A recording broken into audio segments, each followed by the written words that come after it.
She'll be coming round the mountain when she comes. She'll be coming round the mountain when she comes. She'll be coming round the mountain. She'll be coming round the mountain. She'll be coming round the mountain when she comes. Nailing Blankets. This is episode 3 of Creators of Radical Compassion, Oral True Stories from Papaw O'Neill off of Cabin Creek. Nailing blankets. Papaw said we nailed blankets on the windows to meet at night. Light in the window might bring the coal company's armed watchmen. Curfew was in effect by order of martial law. They'd likely have been arrested, shot dead, or blacklisted. Had consequences for breaking curfew. See, coal miners were not allowed to talk. Not even 2 or more in public could gather, not even on a corner. They were surely not allowed to visit each other's houses, nor move from one coal town to another coal town to visit the men. Papa told me the way to a union meeting was always different for each man who they entrusted to be there. One man may walk from the creek bed, always in silence. Another might come up the railroad track, or another by a deer trail, crisscrossing the side of a mountain. Each knew the designated way each one traveled. They'd listen for the guard dogs used by the company thugs to hear if anyone was caught creeping. Then they had to stagger the time each one arrived. See, they came in silence, generally on a new moon when it was dark outside. Some 5 minutes apart, a couple minutes, sometimes 10 minutes later another one might come. In fact, Papaw told me it took 45 minutes for all of them, maybe an hour, for them to come to arrive at the house on the pre-designated night.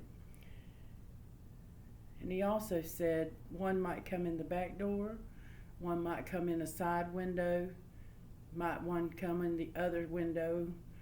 No one ever came in the same way. Then after everyone arrived, they'd light one candle. One candle.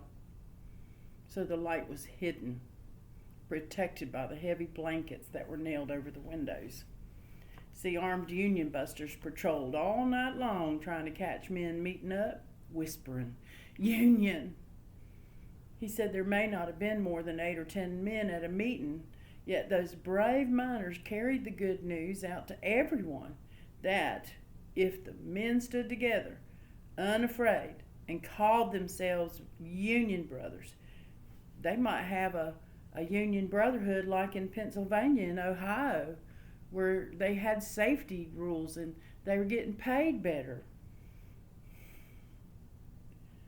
See, miners in Cabin Creek, they couldn't pass out a bill or hand a little note out, "Meeting tonight, town hall," or something like that. They might have been in a coal accident down in the hole. And like I said, shot dead or blacklisted and their families just thrown out. It was an incredible risk for them to meet.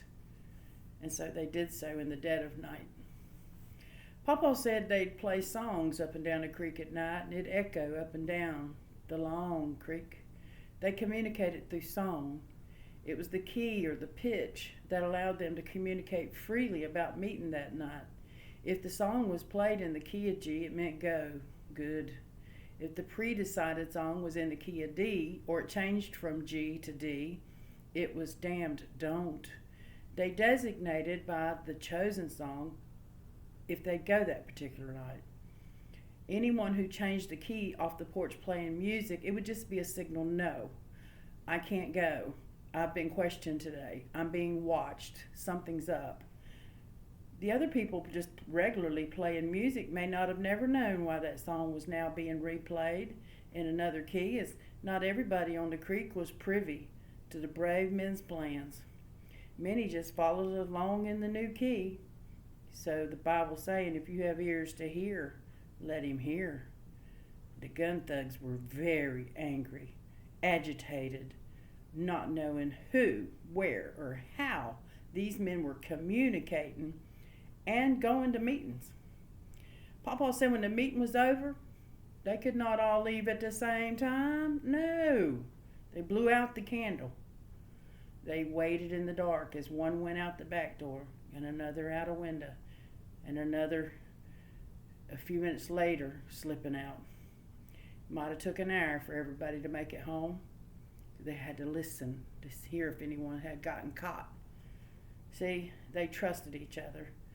And they also had to be up before dawn to go back down into the coal mine.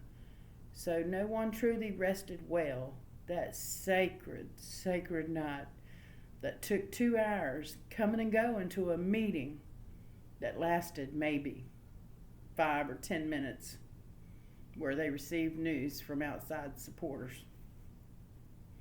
Commentary. Loyalty comes before trust in the dictionary for a reason. Papa said you must test people out first. And I'll gladly tell you another story and one day about persons he called paid provocateurs, saboteurs, and propagandists. These were spies or hired assets, detectives, Baldwin Felts, whom the coal company would pretend to hire as a common worker. Yeah, they'd come in on the train poor with little or nothing. But see, this system of things we live in, it was built on bullying and subjugation and fear of scarcity for workers. Its roots go way back before the founding of America. Look, I'm taking a chance. I have a hope you will listen with ears to hear and with eyes to see, as Papa would say. Please, if you think these oral truth stories have some value, please subscribe and share. Like the video. I just fear I'm getting older. Well, not really fear, but the children say, Mom, you're getting older. You need to write these things down. But if I pass away and I don't record these stories somehow, I feel I will let my beloved Appalachian people down. We must help others learn our troubled American labor history. It's a mystery, a mystery. No one wants you to know that 100 years ago, frightened people, nailed blankets over a window to meet by candlelight. No, workers have never caught a break. But we also have not recalled the blood, sweat, and tears that passed the eyes of men, women, and children around the turn of the 20th century. And it's time for a system change here now, the way we look at labor. And it's awful they fire someone for asking for better wages. Shame on Starbucks. Shame on Amazon. And shame on Tesla for the way he treats his workers. See, Papa didn't meet by candlelight to let these corporations 100 years later play out the same intimidation of blacklisting and job security and taking names of organizers and so on and so forth. Wow. The corporation Exxon in the last quarter made 177% increase. And this is in 2022. It's at this very moment, it is profiting $2,375 a second. I know people that don't make that in a month.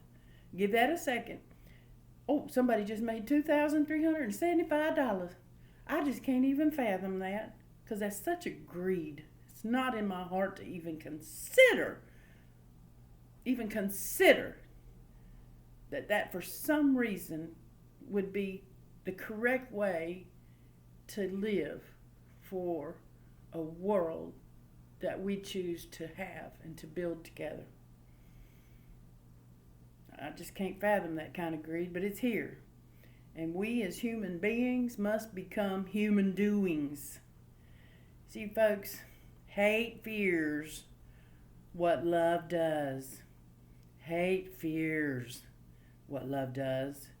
And love is long-suffering. It's not going anywhere. I refuse to use fear to address you. I'm a grandmother who doesn't like the way things are playing out, and I decided I wasn't going to forget what Mama and Papa lived through to give me a better life. And see, that's our children, friends, and neighbors. Heck, I've seen grandmothers working at McDonald's. Those aren't starter jobs anymore. They certainly aren't full-time. See, that's our community members working at Amazon, Starbucks, and so on. Use your wallet. Spend wherever employees are treated respectfully.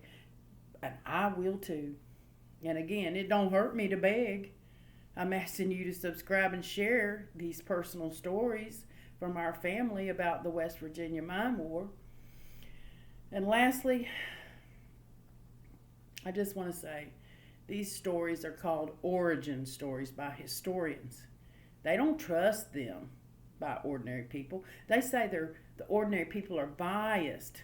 And so an autobiography or origin story by someone uneducated, it can't be correct. So, well, what do we listen to? Big Cole's story of the good old days, catching fireflies and all that good shit? Oh, I'm sorry, Aunt Carol, I didn't mean to cuss. See, they are biased. It's his story. History. Sounds like a snake. History. It's history. But give me a break. Like I'm saying, I want to keep telling these stories. And, the good thing is if you subscribe and like and share, then we can get more of these stories out to people. Because believe me, the powers that be that are just now opening, places in West Virginia, you can go tourist and visit. You won't hear these stories there. They're not willing. Big Cole, they're just not willing to let you hear some of the stories I'm going to be telling because they're awful. This one makes me cry at night sometimes, just picturing Papaw huddled in the dark. He's 26. I think he had 3 children at that time. He was giving up a lot to try to have a union. It just makes me sick. So those men, they claimed that they had value and they were worthy. Dear Mother Jones came up the creek and told them that they were worthy. And that all men were created equal. And they are due the pursuit of happiness and general welfare and just other things. I mean, she read the Declaration of Independence and got arrested up there. That's how awful ugly those people were.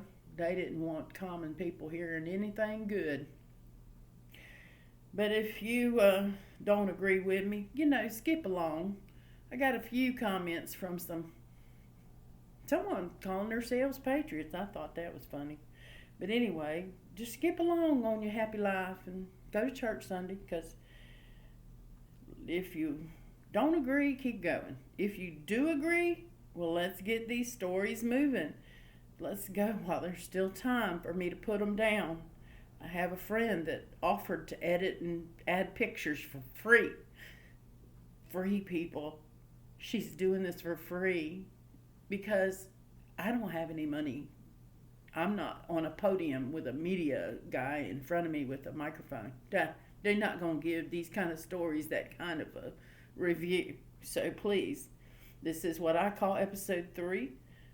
And I'm calling it Creators of Radical Compassion, because those blacks and whites and immigrants all had a great compassion for each other while they went through 20, 30 years of hardships, in and out of tents and having to share food and things. And who knows what might come in the future. We need to have a sense of community today.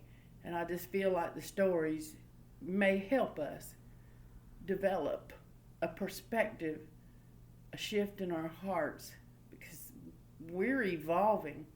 And I don't want a revolution. They say, let's use your revolution. We want a revolution. Revolution reminds me of a revolving door. It's a redoing, redone, rethink, revolution. Well, volution, or that word volition, it's voluntary. It actually is the root of the word volunteer or voluntary. But God said, or hell, Darwin or anybody said, sorry Aunt Carol for cussing, we evolve. Everything evolves. So why can't we have an evolution? We don't need a revolution. That sounds kind of violent to me, kind of what they already put my people through. I don't want to do that. So can we have an evolution of heart, of compassion, that develops through a change in our perspective and the way we think about others. Anyway, I've talked too long. Just thanks for listening, and thanks to my new subscribers and your comments. It has been heartwarming and very, very appreciated and well received. And thanks for listening, y'all. I love you. She'll be coming round the mountain when she comes. She'll be coming round the mountain when she comes. She'll be coming